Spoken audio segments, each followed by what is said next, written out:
Good morning, dear students. Today we will study about Unit 14 Bills.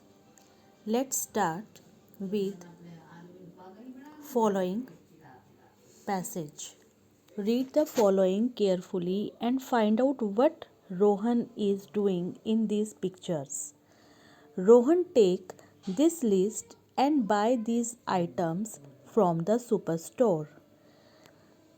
Rohan reads out of the items of the list to the shopkeeper. The slip of paper on which a shopkeeper notes down the requirement of a customer, buyer, and calculate the total cost of item purchase is called a bill.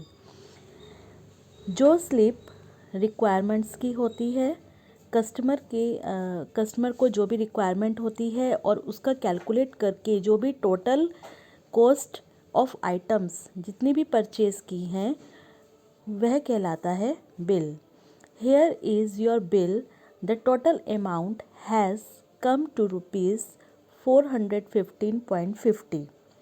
अब जितनी भी उसको रोहन को requirement थी उसका जो bill amount बना, total amount बना, वो बना ₹415.50.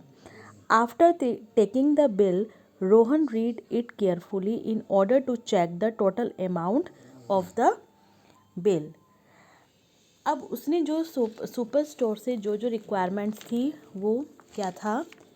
शैम्पू, क्वांटिटी 1, रेट ₹72.50 और उसका जो टोटल अमाउंट बना वो भी सेम बना 72.50.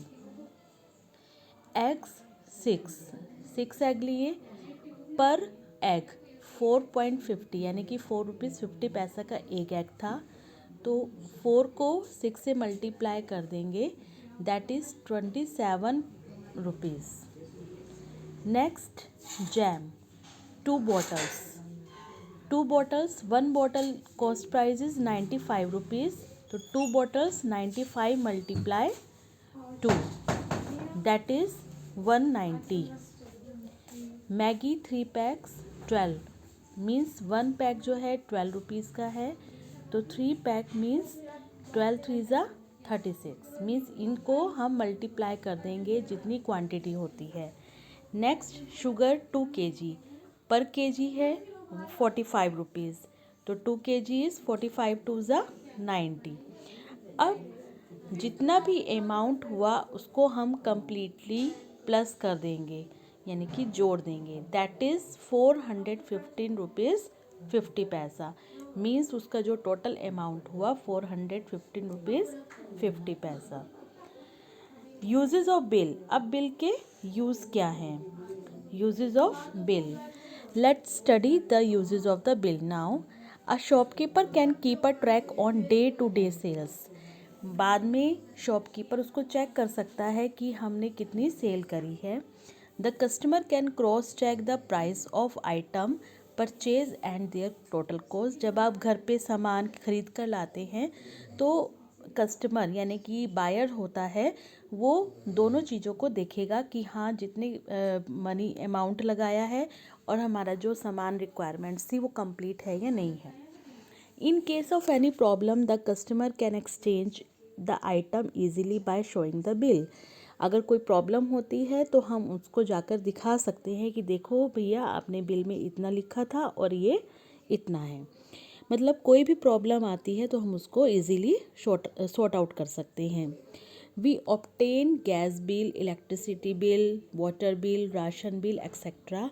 All of them look different as entries made in various bill are not exactly the same. हर कोई बिल जो भी जैसे कि राशन बिल है, गैस बिल है, इलेक्ट्रिसिटी बिल है, कोई भी बिल है वो सेम नहीं होते, सभी सेम नहीं होते. कुछ ना कुछ उनकी जो भी है बनने में थोड़ा चेंज रहता है. How to prepare a bill. I will explain. Let's now learn how to prepare a bill. For example number 1 is given. Mr. Gupta purchased the following item from Chawla General Store. अब आपको यहाँ पर क्या देखो focus करना कि यहाँ पर आपको दिया हुआ है शॉप का नेम, एड्रेस और date, that is MG road Jaipur on 5 August 2014 means date. अब उसमें दिया हुआ है क्या क्या उसकी रिक्वायरमेंट्स थी और पर केजी कितने का था। Okay, check the steps. Step number 1, सबसे पहले हम क्या करेंगे, write the name of shop, its location, phone number and date of purchase of item. आपको यहाँ पर गिवन है, बट आपने सबसे पहले बिल बनाते हुए ये कंप्लीट करना है। Okay, next, enter the name of item, serial number, item, quantity, rate, amount. ये 5 आपने क्या बनाने हैं, कॉलम बनाने हैं। Next, enter the name of item, rate and quantity the bill. सबसे पहले हम सीरियल नंबर डाल देंगे जो जो हमने लिया है, आइटम के नेम लिख लेंगे, क्वांटिटी की कितना लिया है हमने और पर रेट कितना है। ठीक है, नेक्स्ट हमारा जो स्टेप रहेगा, we calculate the amount for each item by multiplying the rate of quantity. अब हम इन दोनों का मल्टीप्लाई करेंगे, अगर 1 है तो 1 से, अगर मान लो कोई भी पर आइटम है उसके अकॉर्डिंग हम मल्टीप्लाई कर लेंगे। हमारा यहाँ पर जब सब आ जाएगा तो हमारा लास्ट स्टेप रहेगा total cost. Total means in सब को हमने क्या करना है, टोटल। तो ये बनता है bill. I hope you understand this video. Watch and understand again and do practice worksheet number 1. Thank you. Have a nice day.